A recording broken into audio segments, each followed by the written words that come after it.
Greetings, mortals, and welcome to this video about the depolitization of it. So, it is a very good book. It's a very long book. It's a very weird book, but it's very good. Most of Stephen King's stuff is good. It's just a matter of whether it all works together.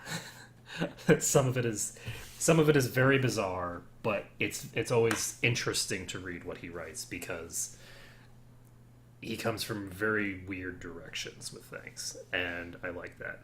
But the other thing about Stephen King is that he has very strong characterization. Okay? His characters are strong characters. Now, I haven't read the book in a while. It's been a while. I'm not going to reread a 1,000-page book in preparation for making this video because I forgot about making this video and I'm going to make it now before I forget about it again because I think that it's important. The movie It stripped all of the characterization from everyone that was in the narrative with what appears to be the specific intent of changing the political leanings of the narrative. Okay? There's no other real explanation for the specifics of what were changed, and with no clear reason. So, the first thing that I'm going to explain, and this is relatively simple, is I'm going to talk about... God, what's that kid's name? Sorry, I'm bad at names, and in fact terrible at names, so give me a second to get this. I think it was Ben. His name's Ben. So Ben is if you saw the movie, Ben is the overweight nerd. If you read the book, Ben is the architect. He's the overweight architect in the beginning, and he's not overweight as an adult. Spoilers, I guess, for those of you who haven't watched just the movie. But yeah, he's not fat as an adult. So, he's the architect. Now, you don't see any of that in the movie. His architecture goes out the window. And the nerdiness is interesting because one of the things that the movie did away with is motivations for the villain. So the primary villain of the narrative is Henry Bowers, and one could argue that the primary villain of the narrative is actually the entire town. It is kind of a supernatural monster, but isn't really a villain. It doesn't have motivations. It's sort of a force of nature, okay? And Henry Bowers is much more clearly the villain of the narrative. And Henry Bowers has very clear motivations in the book. He dislikes the Losers Club for very specific reasons. He doesn't like them because of who he thinks each of them are. Okay? He doesn't like Ben because he's fat. He thinks he's a fat, ugly piece of shit.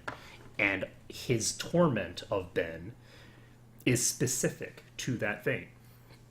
That is how he torments him. Okay? But in the actual narrative. So that's how Henry sees him. Now let's go to how the narrative sees Ben.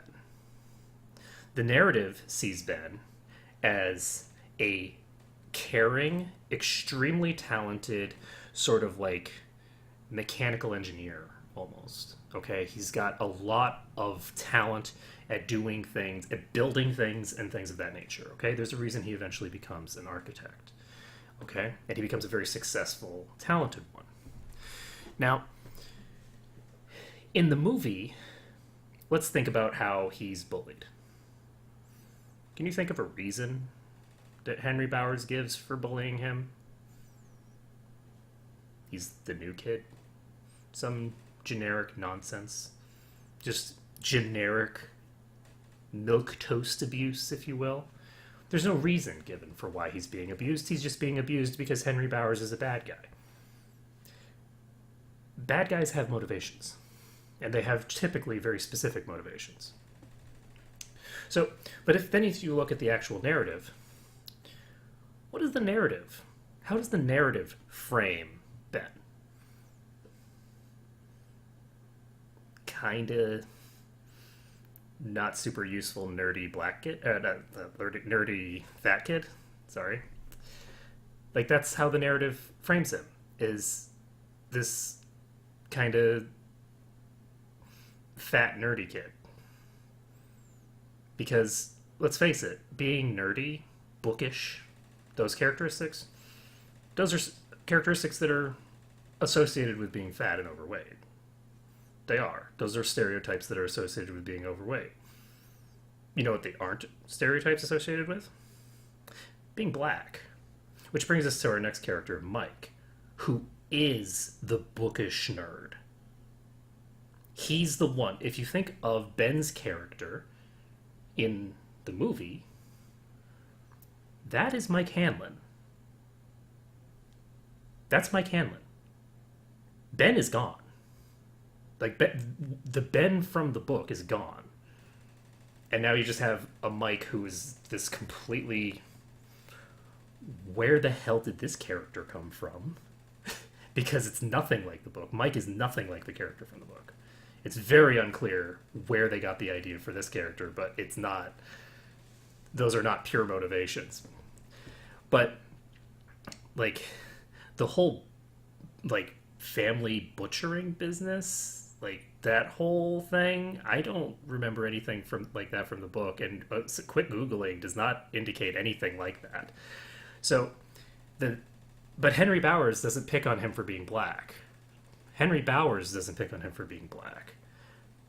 But let's look again at how the narrative frames him.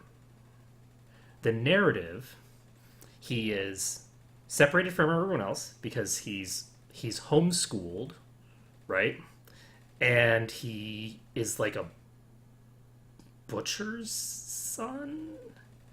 Like, the family business is like a butcher thing.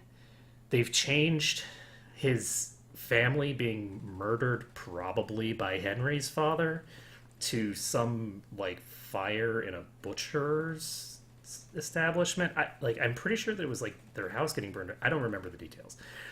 I'm sorry, I don't remember the details of how he died, his parents died in the book.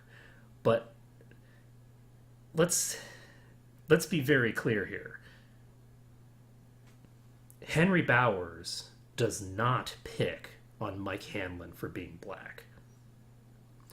The narrative picks on Mike Hanlon for being black. Henry Bowers does not pick on Ben Hanscom. I don't know.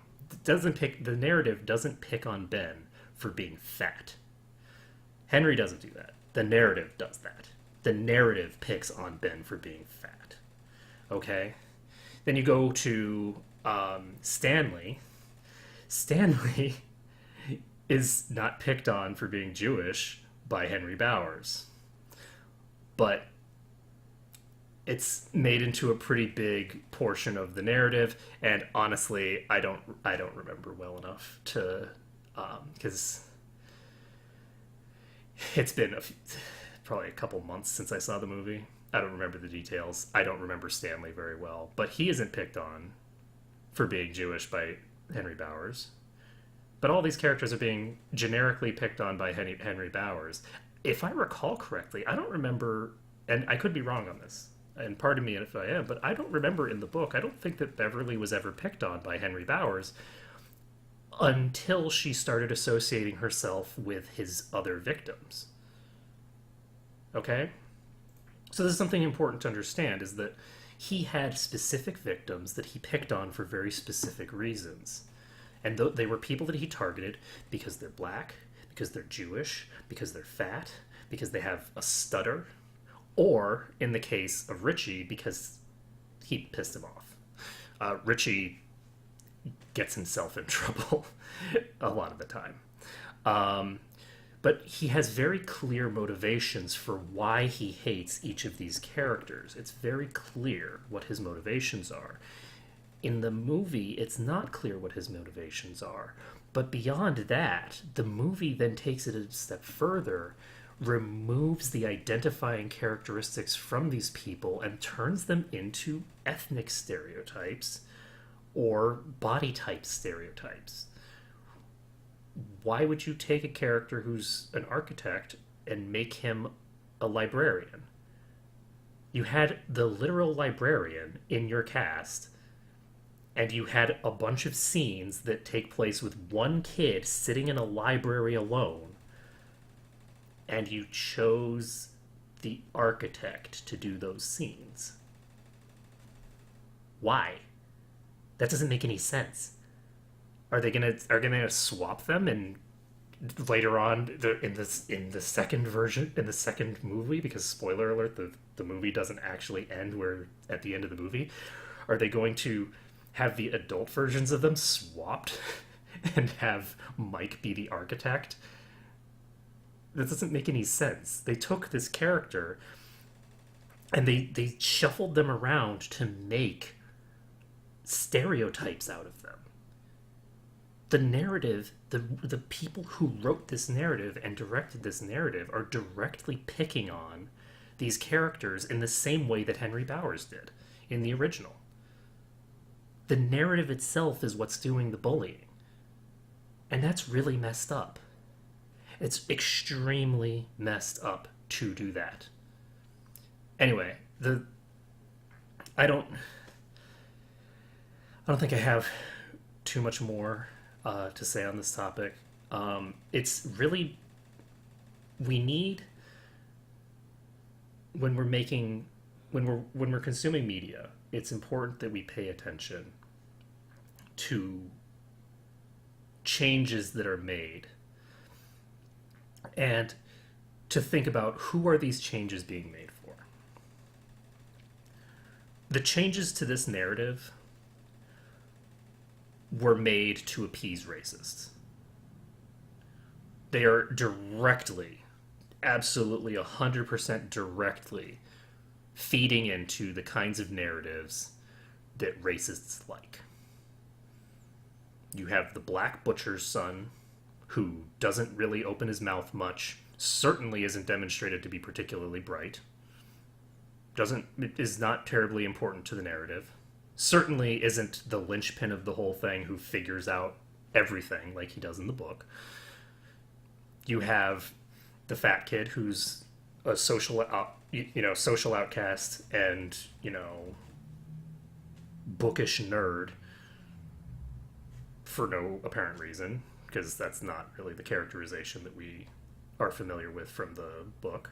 You have, all of these changes that were made specifically to appease racist assholes and to make them happy with the narrative.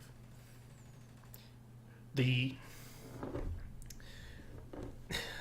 book, It, is, as I said before, I think, the debatable villain of the narrative is society.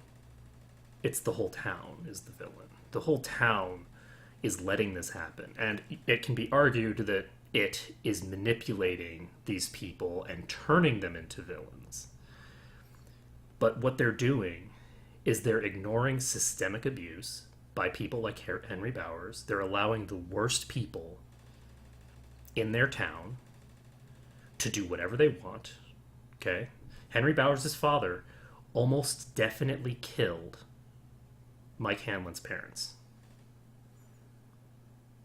Okay? This is made pretty clear in the book that Mike's parents were probably killed by Henry Bowers' father. He has never been punished for it, and the town doesn't really care. Henry Bowers violently and consistently and is aggressively pursuing and pretty much torturing the these kids of this town, and nobody cares. Their peers don't care.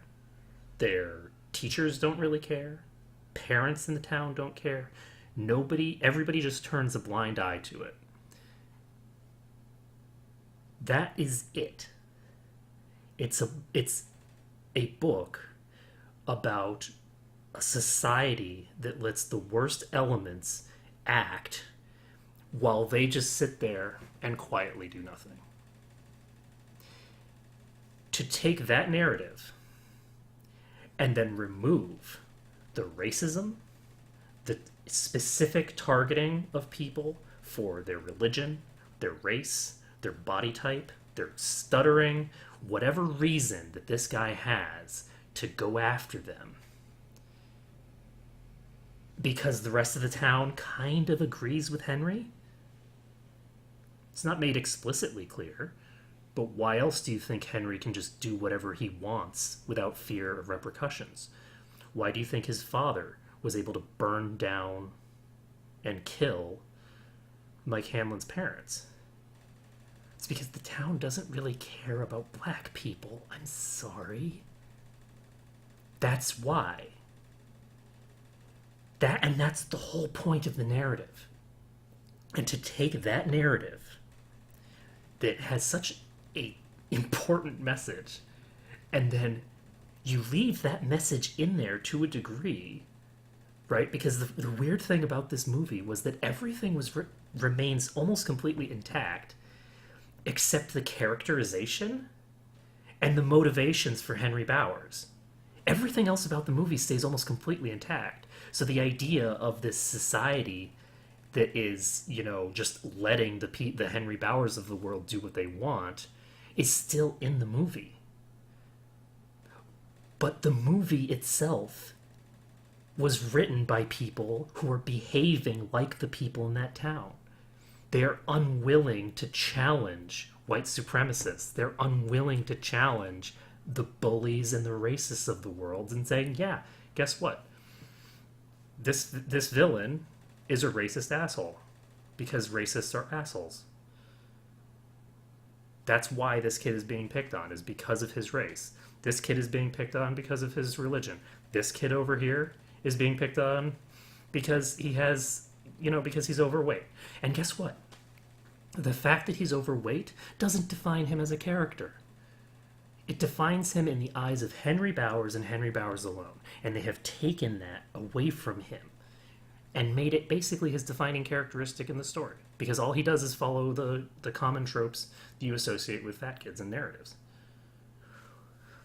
What even is this? It's horrifying. The movie It was an extreme disappointment. It is a very clear sign that people do not have the spine to stand up to the monsters in our midst, like Henry Bowers, and tell them, you're fucking crazy, buddy. The movie sides with Henry Bowers. And that's the last that I have to say on the matter. Thank you everyone for watching. I'll see you again next time.